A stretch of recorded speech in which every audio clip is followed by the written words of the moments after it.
Dhramarudastunnandi divyaistavaihi Vedai Sangapadakramopanishadaihi Gayanti yam samagaha Dhyanavasthita tadgatena manasa Pasyanti yam yogino Yasyandam navidusura suraganaha Devaya tasmai namaha.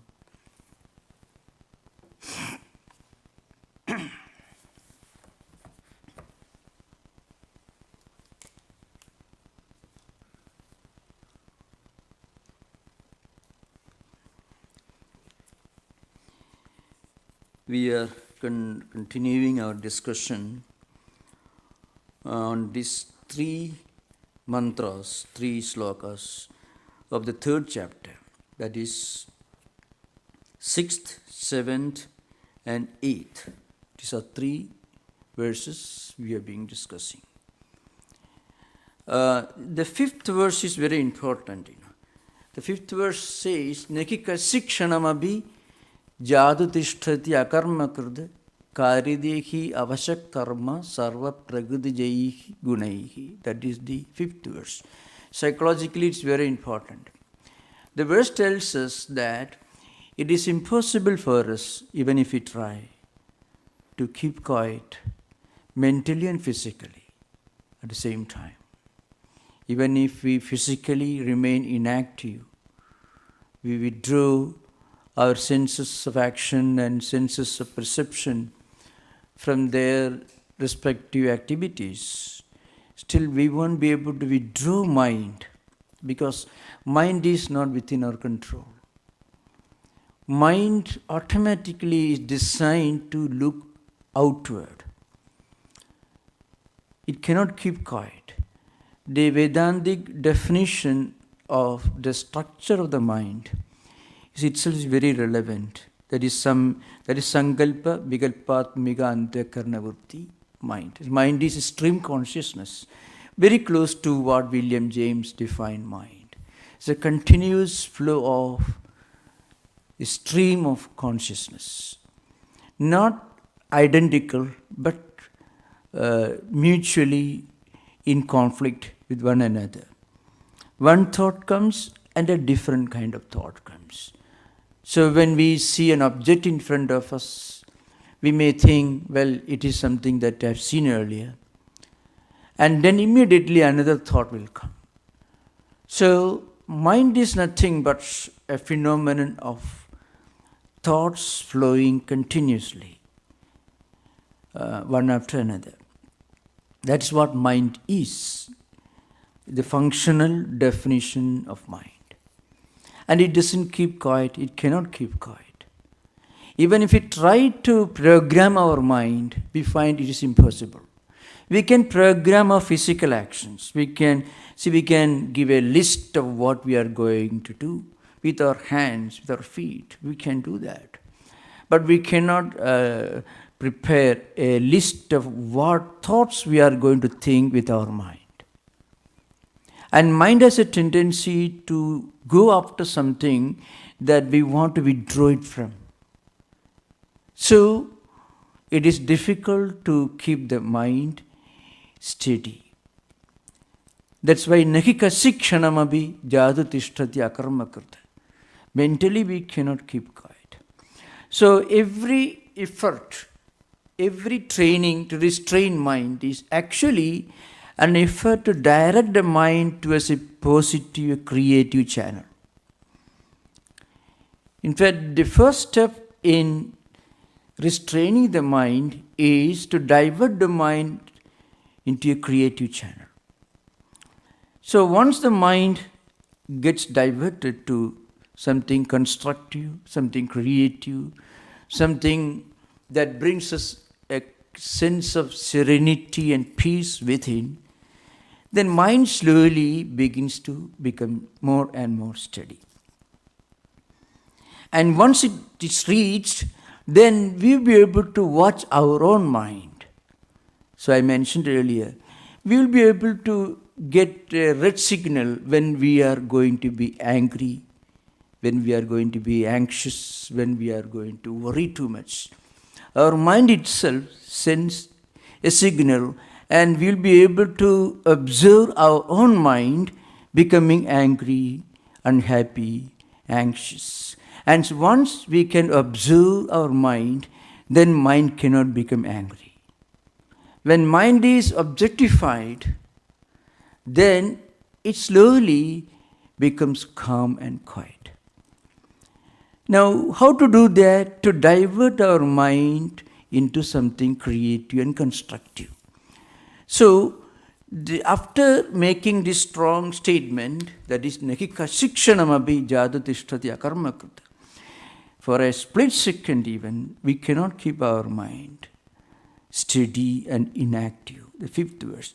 The sixth verse tells us that if a person ever tries to pretend to control the mind by restraining from all physical activities, he is actually practicing hypocrisy. So the karmendriyani samyamya I aste manasa smaran indriyarthan vimūಢātmā mithyācāraḥ sauchyate. That is the sixth verse. Anyone who sits quiet in an easy chair without doing anything, physically inactive, not doing anything, and if he tells you, well, I am not doing anything, he's actually telling a lie, because though physically he was not doing anything, he was actually hyperactive at a mental level. Mind will be thinking, mind will be speculating, mind will be dreaming, planning, different plans in mind. So mind will be always active. So no one can ever practice physical and psychological silence and inaction simultaneously. And if a person pretends to practice mental stability just by restraining from physical action, he is not telling the truth. Such a person, mithyācāraḥ means hypocrite. Somebody who tells something within, thinks something within and speaks out something else. So we have discussed this. I am just summing up what we already discussed. So the seventh verse tells us who is not a hypocrite. The sixth verse tells us that somebody who practices inaction at the physical level and says that he is practicing inaction at the mental level also, he is not correct. He is telling the lie. He is not a yogi and he is not the real practitioner of karma yoga, which is the theme of this chapter. The seventh verse tells us who is a karma yogi. So I already gave the example, just began the last class. Yastu indriyani manasa niyamya arabhade arjuna karmendriya karma yogam asaktasya visishyate. What it means is, mentally you restrain your senses, but you do not practice inaction at the physical level. So at the psychological level, you try to detach yourself from your action and also its results. So true renunciation, true practice of karma yoga is mental renunciation combined with physical action. Because physically we cannot really remain inactive. That is again will be emphasized in the coming verse. In the 8th verse, Lord Krishna tells these are all interrelated. One central theme is discussed in 3-4 verses continuously. Niyadam guru karmatvam karma jyayo ki akarmanaha śarīra-yātrā pijade na prasiddhed akarmanaha. That is this 8th verse. The 8th verse tells us, do whatever you are expected to do. You don't run away from it. And Lord Krishna says, even we cannot continue living in this world, we cannot continue doing our duties and performing our responsibilities and obligations if we ever try to be inactive. So śarīra-yātrā means the life is depicted as a journey. So that comes from another source. And that is a very profound imagery in the Katha Upanishad, where life itself is compared to a pilgrimage, a journey on a chariot. Our body is a chariot, and we are traveling, and our intellect is the driver, the one who drives the chariot. And our mind is the reins with which we control the horses which are running the chariot. And there is a road. The road is made of different sense objects. So the horses are the senses, eyes, ears, sense of touch, sense of smell, sense of taste. All these constitute the horses. The horses should be perfectly under our control. If we are not able to control the horses, then we won't reach our destination. Instead of reaching our destination, we may reach the hospital actually. So the horses should be perfectly under control.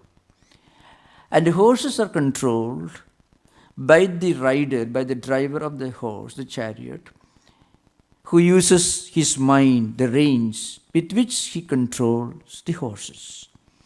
And for that, the driver, who should be a very steady person, he should be stable, intelligent, capable of driving the chariot along the proper road. He should know what roads to take, what route to take.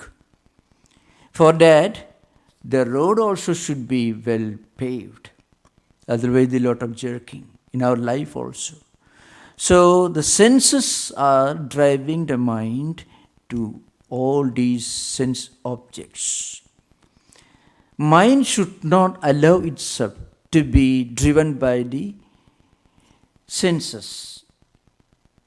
The reins should control the horses. The horses should not control the reins.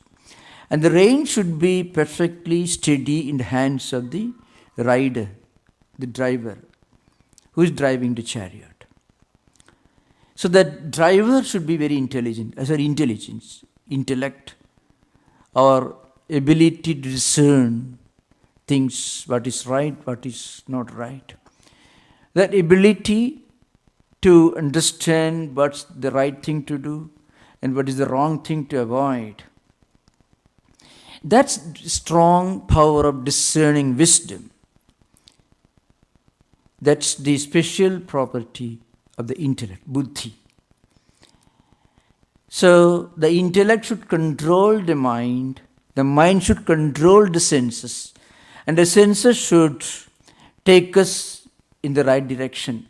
This is a great imagery in the Katha Upanishad. Those who are interested, the verses, two verses. Atmanam redhinam vidhi śarīram radhamevaca buddhintu sāradhim vidhi mana pragrahamevaca indriyani paranyahu vishayan steshu gocharan atmendriya manoyuktam bhoktityakum manishanaha. Bhokta means the enjoyer. So we are all actually traveling in a chariot driven by horses. And the horses should be perfectly controlled by the rider, by the driver, and the driver should know how to make proper use of the reins with which to control the horses. So a person who is able to control his senses with his mind, which is again under the control of a proper sense of discerning wisdom, such a person alone will reach the destination. So that is what is meant by śarīra. Those who have got the text, you meant śarīra-yātrā, the journey of life. That's an English translation. How to undertake the journey of life. So Lord Krishna says, a person who is deliberately trying to practice inaction in a very arbitrary manner will not even be able to look after his needs, everyday needs, and do his duties and responsibilities. So that's why Lord Krishna says,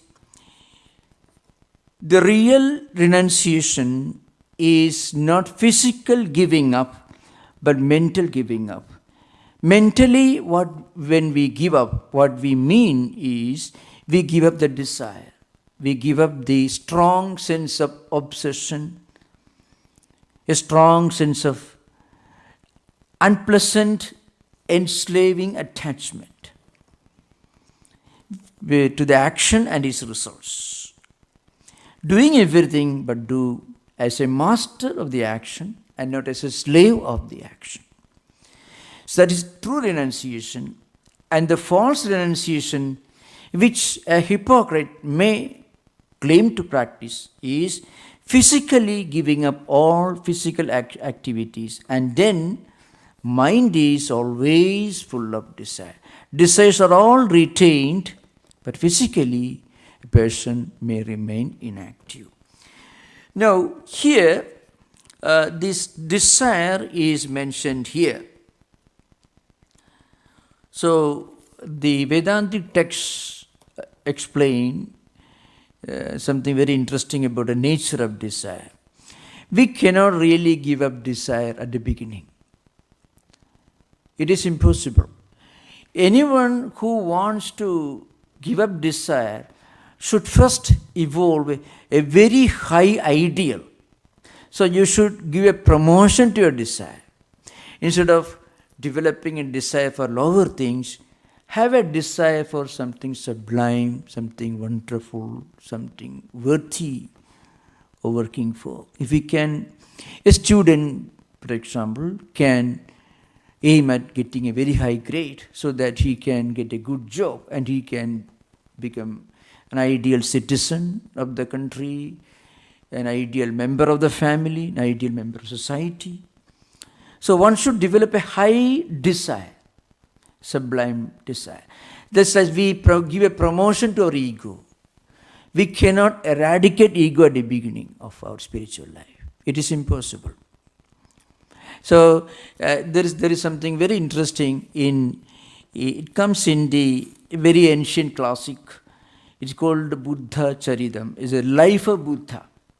It's a Sanskrit poetical work belonging to 2nd century AD. It was written by a great Sanskrit poet and a dramatist, and his name was Ashoghosha, who was also a philosopher, who have made a great contribution to modern Buddhist thought. You can find many of the modern Buddhists, many of these ideas that you find vipassana, all can be found in their nuclear form in Ashoghosha's Buddha Charita, including the Bible of mindfulness, we call vipassana meditation. It's called Smriti Upattana Sutta. Comes from Khuddaka Nikaya, which is discussed elaborately by Ashoghosha in his Sanskrit book. So somebody asked a question to Buddha. What is the cause of reincarnation? So we are subjected to this rotating cycle of birth, life, death and rebirth. It continues. So what is the real cause for this? It's called samsara in Buddhist language. Samsara actually means something that flows continuously without an end. Something goes on rotating. You have a lot of desire, and that causes this 12 link which constitutes the rotating wheel in Buddhist tradition, which essentially is responsible for our birth in this world, going through these various diverse experiences, good and bad, happiness and unhappiness, and dying, and again reborn. Again the same game continues, very monotonous. So somebody asked Buddha a question. So what is the mystery of this reincarnation? How does desire come to an end? The Buddha replied at the beginning that one should be able to be free from desire. You should strive to be completely free from desire, which is the cause of this rotating wheel. And how does it operate? How does it function in our life?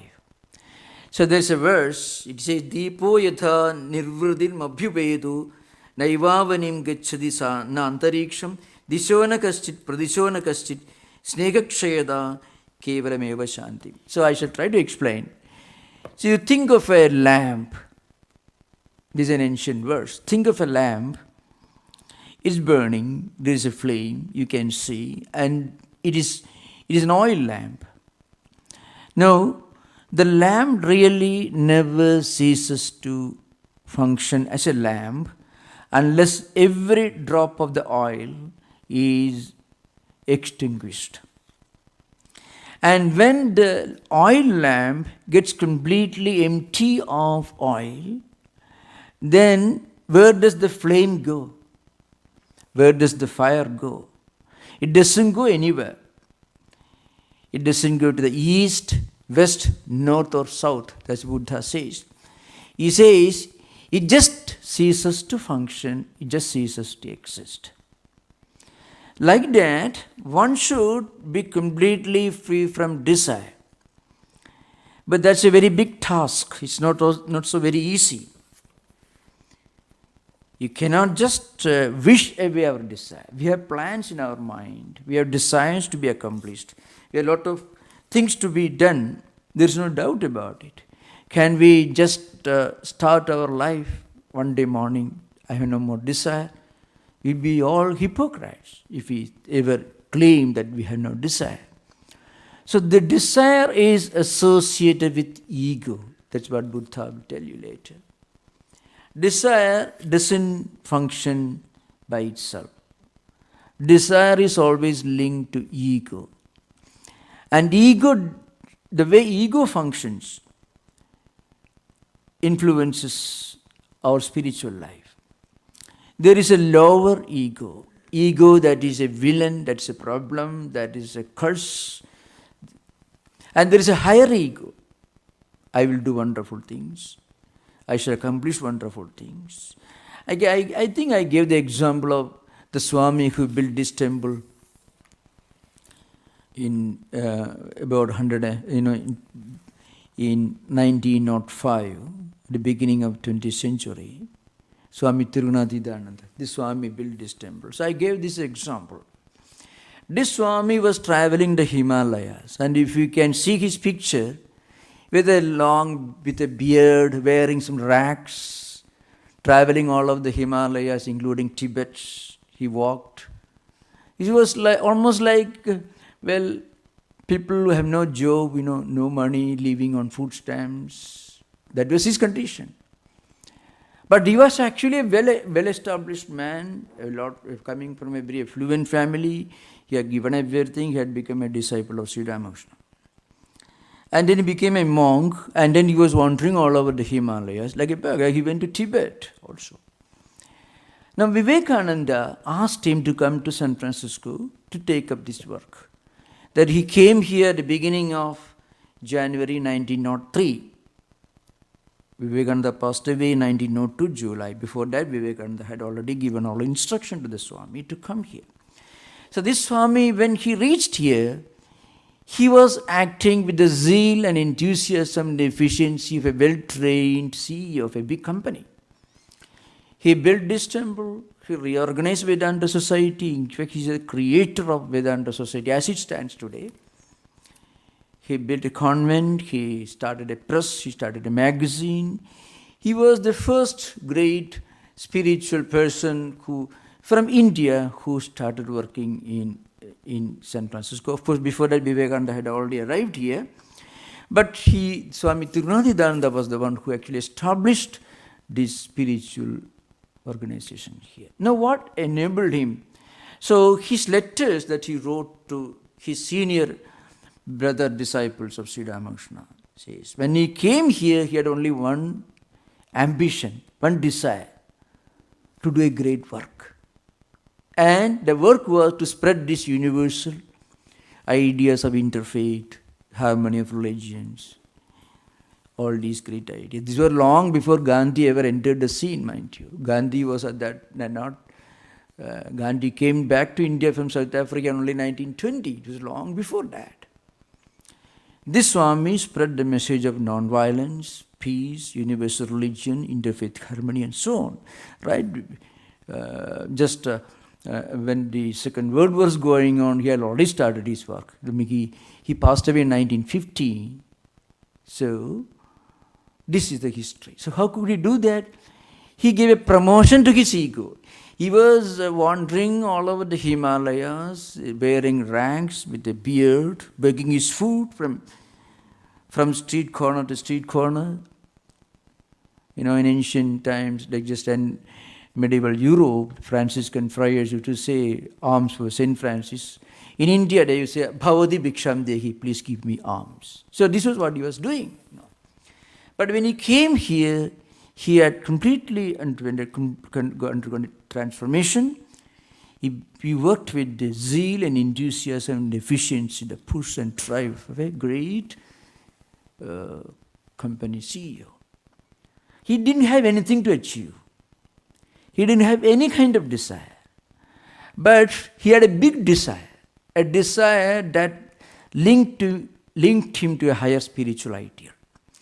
So, what it shows is, we must have a higher goal along with our normal routines, ideas, plans, activities. We must have some higher ideal, and that will help us to give a promotion, a refinement to our ego and desire.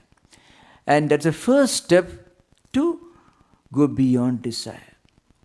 And once it reaches its fulfillment, then our desire actually ceases to exist. Our ego becomes one with the universal consciousness. So the lamp is extinguished when the oil is completely dried up. So that's what Buddha is talking about. Now, how does such a person, such a spiritual person, function in the world? You can see the 8th verse. Niyatam kuru karmattum karmajyayo ki akarmanaha śarīra-yātrā pijade na prasiddhit akarmanaha. There is one word, niyatam karma. One word is an expression, is a phrase. Niyatam karma. That's the word used.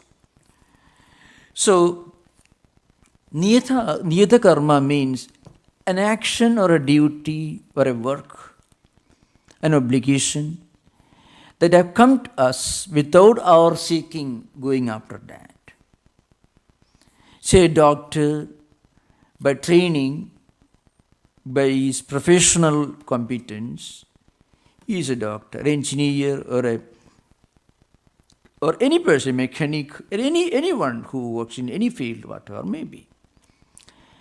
Whatever he has, whatever skill he has got, whatever profession he is practicing, can be given a higher dimension, can be given a sublime dimension.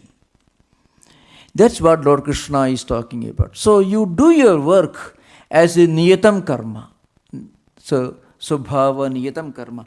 Shankaracharya has got something very wonderful to say. Niyatam nityam yo jasmin karmani adhikurta phalaya cha asrutam adhikaritvam. So what it means is, something that you do for which you are sure you are not going to get any special result. You are sure you are not going to get any special, tangible result, worldly result, worldly benefit. Still you do that with a sense of sanctity, sacredness and seriousness.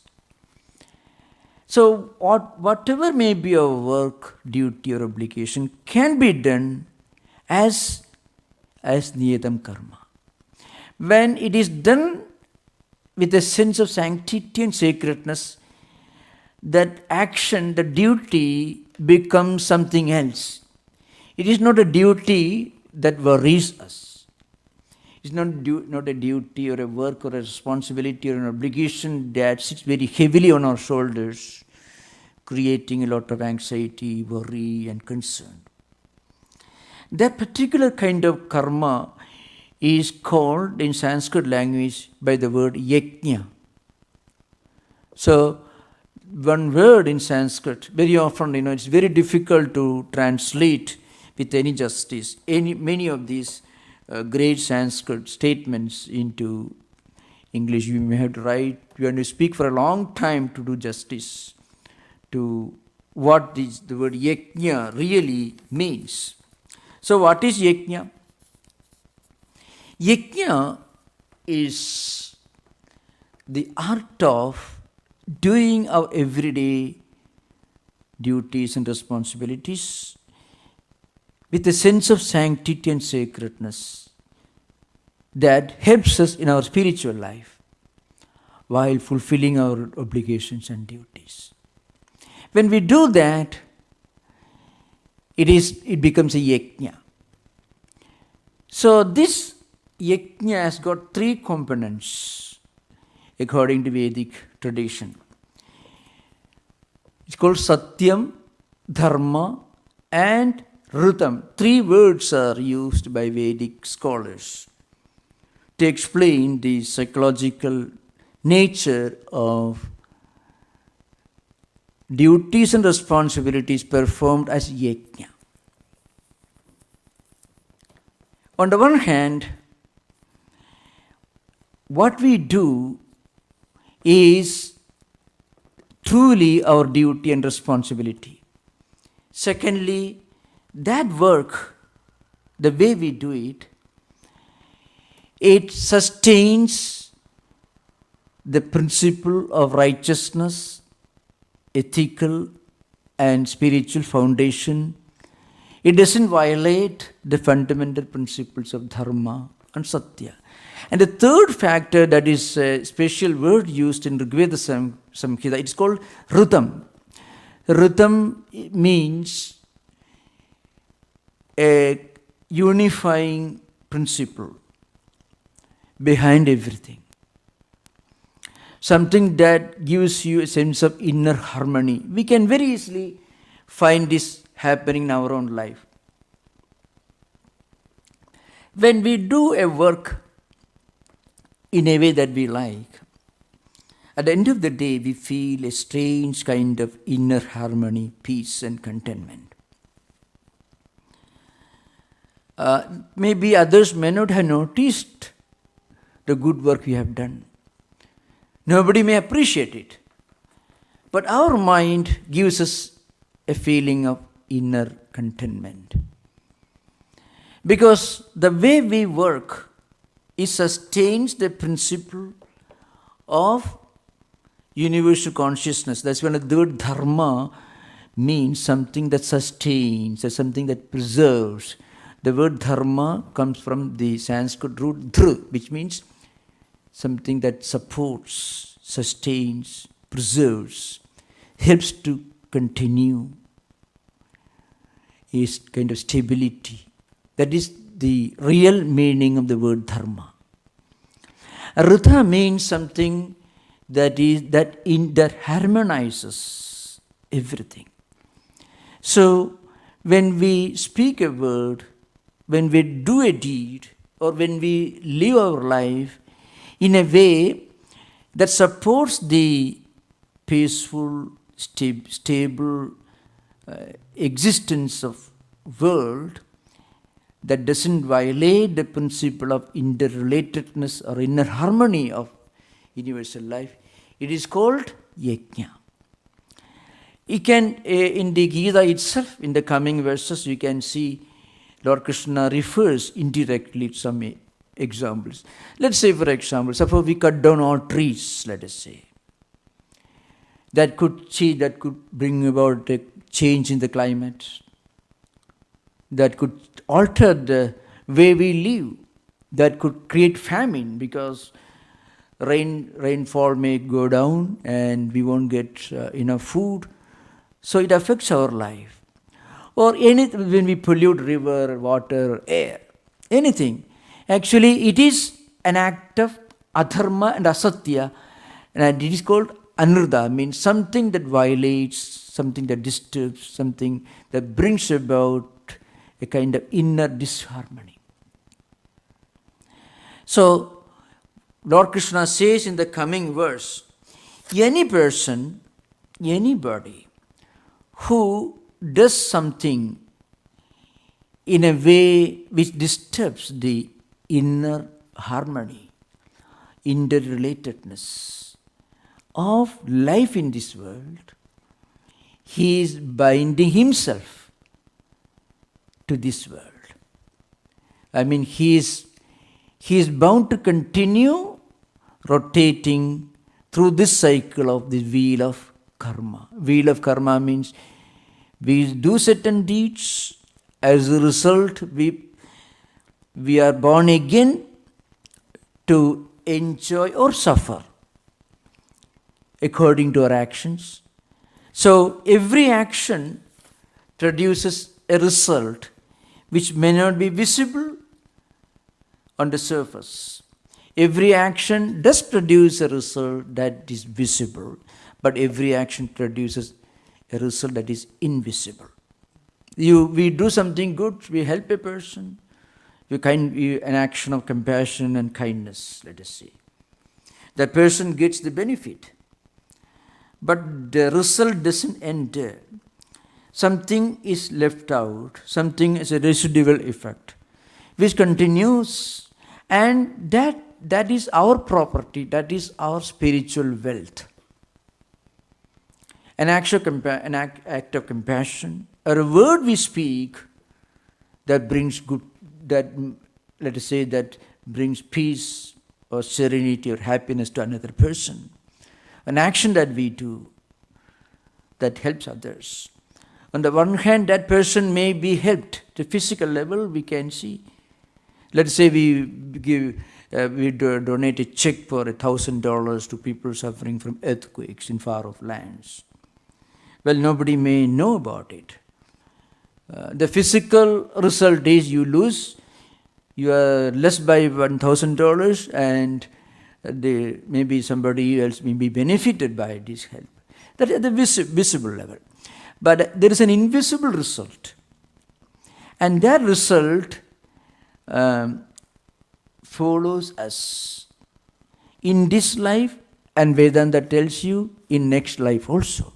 So many of the Oriental religious traditions like Hinduism, Buddhism, and Jainism, they all believe in this principle of law of karma, doctrine of cause-effect link between karma and its results and reincarnation.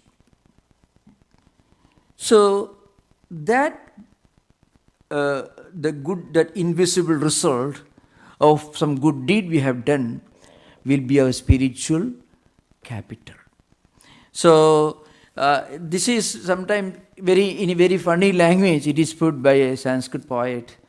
These expressions are so graphic and illustrative. It says, "Yadha dhenu sagasreshu vatso vindati madaram tatha purvakritam karma kartaram anugacchati." What it means is, a cow is followed by its calf.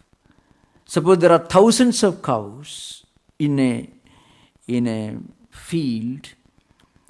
One individual calf, the little calf, will be able to identify its mother.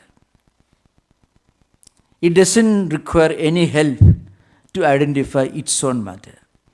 Similarly, when we are born with a checkbook, a bank balance, whether we like it or not. So that bank balance is the accumulated results of our actions, good and bad. Whether we like it or not, just as the calf follows his mother, identifies his mother, so also when we are born again, the good results or bad results of good actions or bad actions we inherit. That is the fundamental principle. So, in determining one's own niyatam karma, niyata means svabhava niyatam. So, this expression has got many definitions. The way to sublimate our ego and desire and actions, that method is called yajna. The yajnatha karmanaha anyatra lokoyam karma bandhanaha. Lord Krishna says, any action done other than as yajna it will create worldly bondage. Now, how this actually works? So, as an illustration, you find in the Gita itself, there's an interesting dialogue between the disciple Arjuna and Krishna in the 6th chapter, not in this chapter. We'll discuss that later. But this is an interrelated subject. In the Gita, in the 6th chapter, Arjuna puts one simple question to Krishna. After listening to a lot of Vedanta, higher philosophy, he asks this question. Well, suppose somebody meditates for a long time. You may have spent several years in meditation, doing good actions, leading an ideal life, religious, spiritual life. And still you feel you have not made enough progress. What happens to such a person? Arjuna is asking this question to Krishna.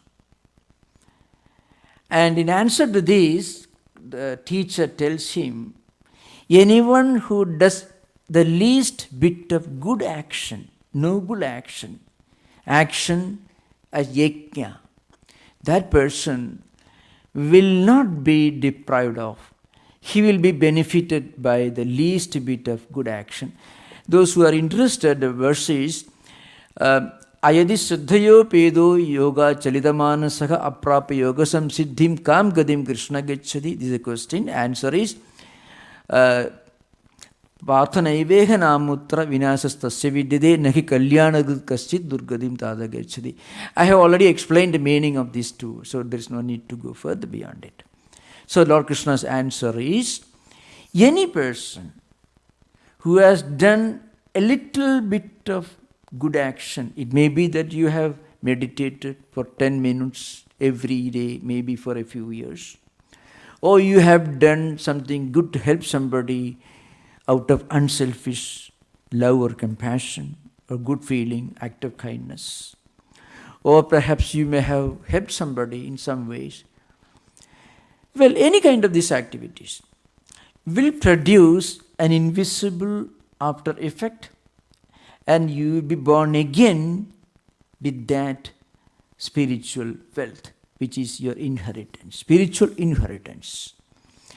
And with this background, maybe we may have done a lot of good actions, maybe in some previous life cycle 500 years back. If you are born in 21st century again, if you walk in front of a spiritual place or spiritual discussion is going on, or something is going on, we will feel a special fascination for those ideas. If you go to a library, when you see a wonderful book on the shelf, if you feel special attraction, maybe it may be Bible, it may be Bhagavad Gita, it may be Buddha's, maybe any of these great books you find. You feel a great fascination for something, and when we take up that book, you feel at home with that. How does this happen? Because we have this accumulated wealth coming from previous life cycles. On the other hand, if a person feels terrible confusion and friction if he reads a good book, and a lot of joy when he reads something very rotten, it means he has to travel a long distance, that's all. So, the conflict of friction may be in direct proportion to the amount of negativity, as we may call in modern psychology. Negativity is nothing but the pull of unhealthy, spiritually unhealthy samskaras, tendencies, impressions, which are gathered at the bottom of the mental lake, which come to the surface and create mental blocks. In fact, Lord Krishna himself makes a statement in the same chapter, Purvabhyasena tenaiva hridahi avashopi saha jignasirabhiyogasya shabda brahmadi vartata. What it means is, if you have done a lot of good things in the past, you will have to do good things in this life. If you have done a lot of good things, spiritual practices, somewhere in any tradition, maybe 1,000 years back, several life cycles earlier, those samskaras are lying accumulated in the mental system. And when we are born in the 21st century, if we go to a library, If you find a book explaining, depicting these great spiritual ideas, suddenly you may feel an attraction for it. And when you take that book and we read it, then we feel at home. Oh, this perfectly, you connect with those ideas. So, and you are helpless in the hands of your own good samskaras, your own good tendencies. So that's why Lord Krishna says, whatever we do, it may be secular duty, it may not necessarily be work in a temple or a church or anywhere. Work in a factory, in a university, in a hospital, or maybe any place. What we normally consider as secular activities can be spiritualized, can be given a spiritual orientation, spiritual direction. Then it becomes what they call yajna in Sanskrit. Yajna means any noble action, any noble activity. That is called yajna. Yajna vai sreshtatamam karma. One definition of yajna in the ancient Vedic commentaries, according to there are many books on Vedic hermeneutics. Katyayana Sutra Vyakhya, great ancient commentary, says, yajna vai sreshtatamam karma. Yajna is nothing but any noble action without a selfish motive. On the other hand, I must warn you, when you go to Moni Williams or any dictionary, you may find the word yajna. It doesn't mean what I said just now. It means something else. Because the word yajna is used to refer to 14 types of ancient Vedic rituals. So that's what you find in the dictionary.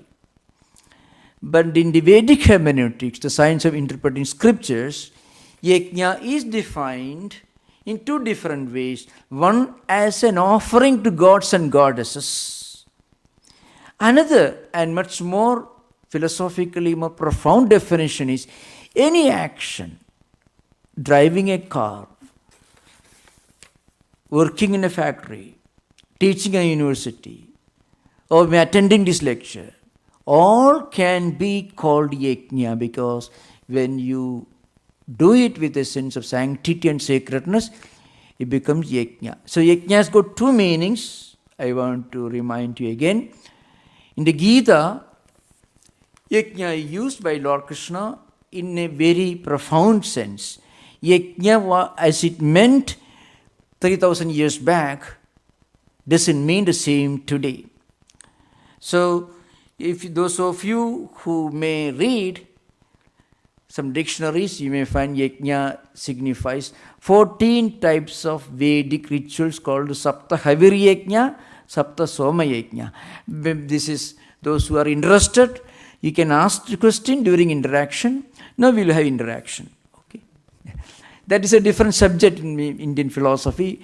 There are people interested. I can give the names of these 14 types of Vedic rituals practiced by ancient Aryans in India, maybe 4,000, 5,000 years back. Some of them have disappeared completely. Some of them are still being performed in some remote corners of India. Okay, now we have interaction. Most welcome.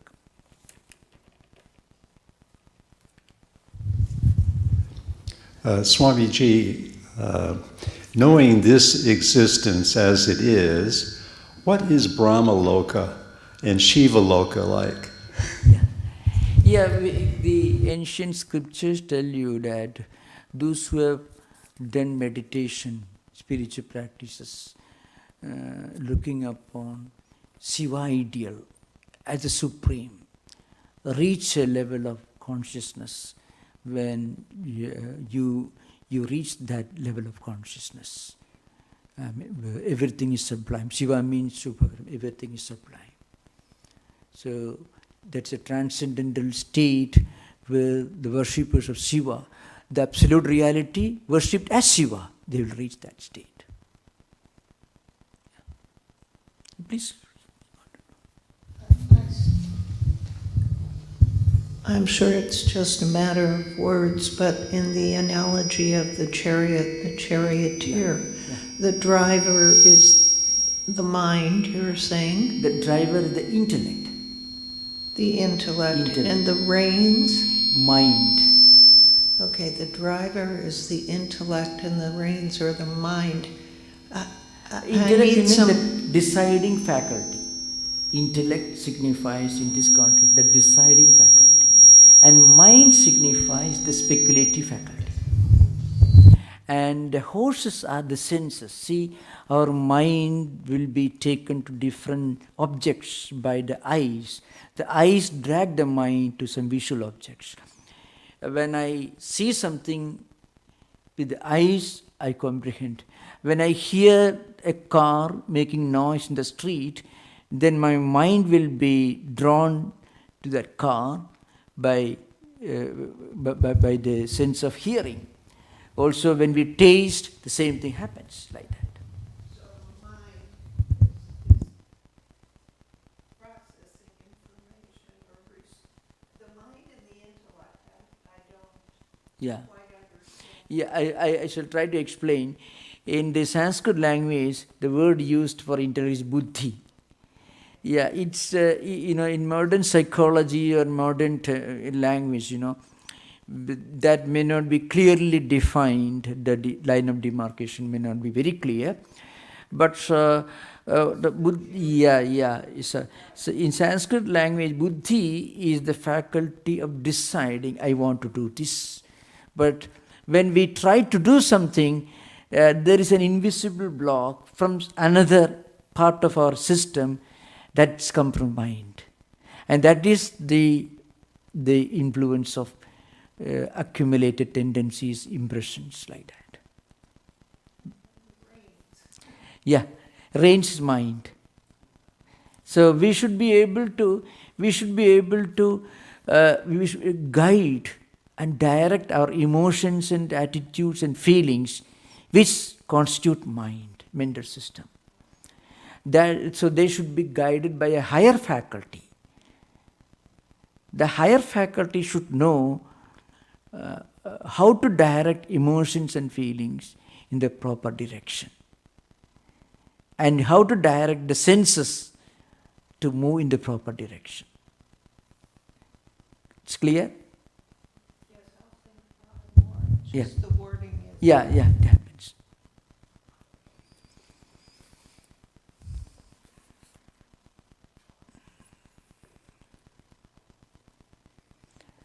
So we'll conclude next week.